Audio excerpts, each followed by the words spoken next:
आप देख रहे हैं डार्क स्कैरी। तो चलिए पढ़ते हैं आज की कहानी की ओर। दोस्तों, चौमासे का महीना चल रहा था। बारिश इतनी ज़्यादा मूसलाधार होती थी कि सड़क के साथ साथ पूरा कच्चा रास्ता पानी से भर जाता था, जिसके साथ ही वहाँ से गुजर पाना बहुत ही मुश्किल हो जाता था। मैं एक ट्रक ड्राइवर हूँ और करीब 27 साल से ट्रक ड्राइविंग के काम में लगा हुआ हूँ। वैसे तो हम लोगों को कुछ ज़्यादा इज्जत नहीं दी जाती, जिस वजह से काम को करने में हमें बिल्कुल अच्छा नहीं लगता। मगर घर की स्थिति इतनी बेकार हो जाती है कि बिना रोजगार के जिंदा भी नहीं रह सकते और मजबूरन हमें इस काम को अंजाम देना पड़ता है। पटना के एक छोटे से कस्बे में हमें एक बड़ा सा काम मिला था। दरअसल हमें हमारे मालिक ने एक डिलीवरी करने के खातिर पटना भेजा था। डिलीवरी का काम बहुत ही लंबा होने वाला था। ये सफ़र लंबा होने के साथ साथ काफ़ी मुश्किल भी था। इसके बारे में मेरे खलासी ने मुझे बताया था कि मेरे साथ मेरा खलासी जुनैद भी रहता था। जुनैद ने मुझे बताया था कि बरास नाम के उस छोटे से गांव के अंदर डिलीवरी करने के लिए हमें काफ़ी पहाड़ियों को चीरते हुए गुजरना पड़ेगा। कहते हैं कि उन पहाड़ियों पर पहले भी काफ़ी हादसे हो चुके हैं और सैकड़ों लोग उस जगह पर अपनी जान गंवा चुके हैं। स्थानीय लोगों का कहना है कि वहाँ पर बुरी आत्माएं रहती हैं। लोग हादसे में अक्सर वहाँ पर अपनी जान गंवाते रहते हैं, जिस वजह से वहाँ भूत प्रेत रहते हैं। इसलिए उसकी बातों को सुनकर मुझे भी थोड़ी घबराहट हो रही थी। लेकिन आज तक के लंबे एक्सपीरियंस में मुझे कभी भी इस तरह की घटनाओं से सामना नहीं करना पड़ा था, जिस वजह से इन चीज़ों पर इतनी जल्दी यकीन न करना भी एक लाजिम सी बात थी। इसलिए मैंने जुनैद की बातों पर ज़्यादा ध्यान देना ठीक नहीं समझा, मगर उसकी बातों को पूरी तरह से नज़रअंदाज करना भी बिल्कुल भी सही नहीं था। इसलिए मैंने हर चीज़ को ध्यान से ही समझना चाहता था। फिर जब मैंने अपने मोबाइल के ऊपर उस रास्ते के बारे में रिसर्च किया तो मुझे पता चला कि सच में उस रास्ते के बारे में कुछ पैरानॉर्मल एक्टिविटी का जिक्र किया गया है। खैर, अब अगर हमारे बॉस ने इस काम के लिए हमें चुन ही लिया है तो हम उसके इस भरोसे को कायम रखना चाहते थे। इसलिए हमने पटना से एक बड़ा माल लिया और ट्रक के अंदर भर लिया। और जब पूरा का पूरा सामान लोड हो गया तो उस सामान की पूरी जिम्मेदारी ट्रक ड्राइवर और खलासी पर आ जाती है। इसलिए हमें आज फूक फूक कर कदम रखना था, क्योंकि ट्रक के अंदर रखा हुआ माल काफ़ी ज़्यादा महंगा था। फिर मैं अपने खलासी के साथ निकला और जब हम दोनों उस कस्बे की तरफ से निकल रहे थे तो दोपहर के करीब 2 बज रहे थे। उस समय धूप खिली हुई थी, लेकिन बीच बीच में काले बादल भी मंडरा रहे थे और कभी भी बारिश हो सकती थी। हम दोनों आपस में बातें करते हुए आगे की तरफ बढ़ने लगे। थोड़ा टाइम बीता और शाम के समय हम दोनों को थोड़ी थोड़ी भूख भी लगने लगी थी। लेकिन जंगल से घिरे हुए इस रास्ते पर ना तो हम अपनी भूख मिटा सकते थे और ना ही हम अपनी प्यास। करीबन 78 किलोमीटर तक का एरिया सिर्फ जंगल का आने वाला था। आज से पहले मैंने कभी भी इस तरह का जंगल नहीं देखा था जो इतनी दूरी में फैला हुआ हो। और तो और उस रास्ते पर हमें कोई भी छोटा मोटा ढाबा या फिर कोई दुकान नज़र ही नहीं आ रही थी।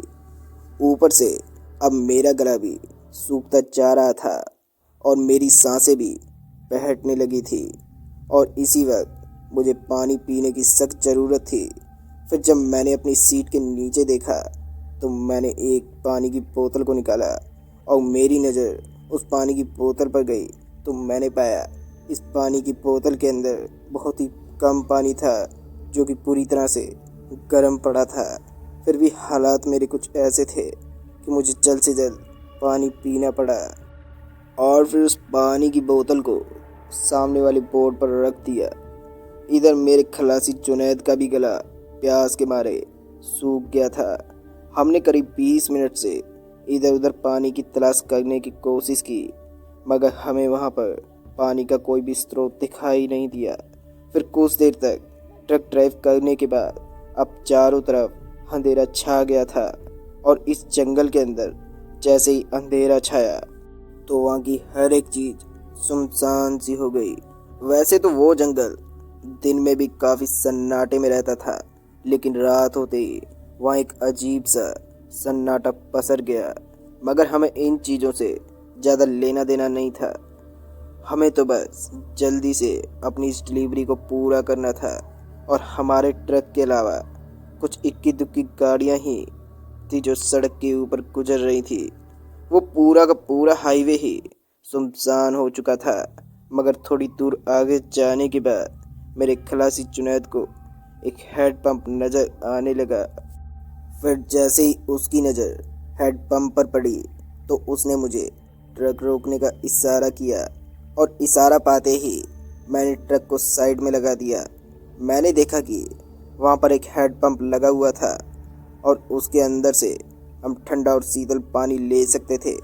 पहले तो मुझे समझ में नहीं आया था कि इस बीच जंगल में यहाँ पर हैंडपंप कौन लगा सकता है और इसकी पाइपलाइन का जुड़ाव कहाँ से होगा। उसके बाद इन्हीं बातों को सोचते हुए मैंने अपने खलासी जुनैद से कहा, एक काम कर, तू जल्दी से पानी की बोतल भर ले। और फिर मैंने सीट के नीचे से वो पानी की बोतल निकाल कर उसके हाथ में थमा दी। फिर वो नीचे उतरा और पानी भरने के लिए चला गया। इधर मैं भी ट्रक के अंदर बैठकर इधर उधर देख ही रहा था तो मैंने देखा कि वहाँ पर चारों ओर मुझे कोई ज़्यादा चहलकदमी महसूस नहीं हो रही थी और वो जंगल इतना ज़्यादा खामोश था कि उस जगह की हर एक चीज़ सन्नाटे से भरी हुई थी। मुझे ट्रक चलाते हुए इतने साल हो गए थे, मगर आज से पहले मैंने कभी भी इस तरह का भयानक रास्ता और इतना भयानक जंगल नहीं देखा था। थोड़ी देर के बाद जब थोड़ा समय बीत गया तो मैंने देखा कि मेरा खलासी जुनैद अभी तक पानी लेकर नहीं आया था। मैंने उसे इधर उधर देखने की कोशिश भी की, लेकिन उस घनघोर अंधेरे में कुछ भी नज़र नहीं आ रहा था। फिर काफ़ी देर तक जुनैद का वेट करने के बाद भी जब वो वहाँ नहीं आया तो मैं जुनैद को ढूंढने के लिए तुरंत ही ट्रक से नीचे उतरा और उसे देखने के लिए निकल पड़ा। यहाँ से वो हैंडपंप 50 से 60 मीटर की दूरी पर ही था, तो ऐसे में मुझे वहाँ जाने में ज़्यादा वक्त नहीं लगा। मगर जैसे ही मैं वहाँ पहुँचा तो वहाँ का नज़ारा देखने के बाद मेरे पैरों तले ज़मीन खिसक गई। दरअसल दोस्तों, मैंने देखा जुनैद वहीं पर पानी की बोतल भरने के बाद औंधे मुँह नीचे गिरा हुआ था। फिर मैंने जल्दी से उस पानी की बोतल को उठाया और उसकी कुछ छींटें जुनैद के मुंह पर मारी और जैसे ही उसे होश आया तो वो ज़ोर ज़ोर से घबराने लगा और इतनी तेज़ी से चिल्लाने लगा कि जिससे मेरा सर फटने लगा था। फिर मैंने जैसे तैसे उसे शांत किया और शांत करने के बाद उसे अपने कंधे पर रखा और ट्रक की तरफ चलने लगा। और जब मैं कुछ देर बाद ट्रक के पास पहुंचा तो वो जल्दी से ट्रक में बैठ गया। मुझे उसका ये बर्ताव बहुत ही ज़्यादा बुरा लगा, मानो उसने अभी अभी एक भूत को देखा हो। और फिर जैसे ही मैं भी उस ट्रक के अंदर दाखिल हुआ तो मैंने जल्दी से जुनैद का हाथ पकड़ा और उसके साथ जो कुछ भी हुआ था उससे पूछने की कोशिश की। और फिर मैंने जुनैद से कहा, क्या हुआ जुनैद? जिस पर उसने मुझे आगे जवाब देते हुए कहा, वो हमें मार देगा, वो हमें मार देगा। फिर मैंने उसे शांत किया और उसके साथ जो कुछ भी हुआ उसे विस्तार से जानने की कोशिश की। फिर उसके बाद उसने मुझे जो बताया उसे सुनने की बाद मेरे तो होश ही उड़ गए। दरअसल दोस्तों, उसने मुझे बताया जब वो पानी भरने के लिए उस हैंडपंप के पास गया था तो उसने जल्दी से पहले थोड़ा पानी पिया और पानी भरने के बाद वो इधर उधर देखने लगा कि तभी उसकी नज़र पेड़ के पीछे खड़े हुए एक आदमी पर गई। उसने देखा कि उसके बगल में एक कुत्ता भी था। उसका तो सर ही नहीं था, जिसे देखने के बाद वो पूरी तरह डर गया और फिर वो दोनों उसकी तरफ बढ़ने लगे। और फिर जैसे ही वो दोनों जुनैद के पास आए तो उस आदमी ने एकदम से जुनैद का गला पकड़ लिया। और जब जुनैद की नज़र उस हेड पंप पर गई तो उसने पाया अब वो अपने आप ऑन हो चुका था और उसके अंदर से इस बार पानी की जगह खून बह रहा था। ये नज़ारा देखने के बाद जुनैद एकदम से बेहोश सा हो गया। उसके प्राण निकल चुके थे कि इतनी देर में मैं वहाँ पर पहुँच गया। इतना सब सुनने के बाद मैंने जल्दी से ट्रक स्टार्ट किया और तेज रफ्तार के साथ उसे आगे की तरफ बढ़ाने लगा। और फिर जैसे ही कुछ दूर हम आगे आए तो मेरी नज़र एक मंदिर पर पड़ी। वो शायद भगवान श्री कृष्ण जी का मंदिर था।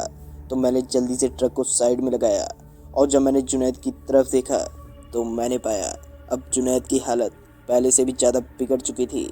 इसलिए मैंने उसको फिर से अपने कंधे पर रखा और उसे उस मंदिर की तरफ ले जाने लगा। फिर जब मैं कुछ देर बाद उस मंदिर में पहुंचा तो मैंने जल्दी से ज़ोर ज़ोर से चिल्लाना शुरू कर दिया। फिर उसके बाद उस मंदिर के अंदर से एक पुजारी जी बाहर आए और मैंने उन्हें जो कुछ भी हमारे साथ हुआ वो सारी बातें उस पुजारी जी को बता दी।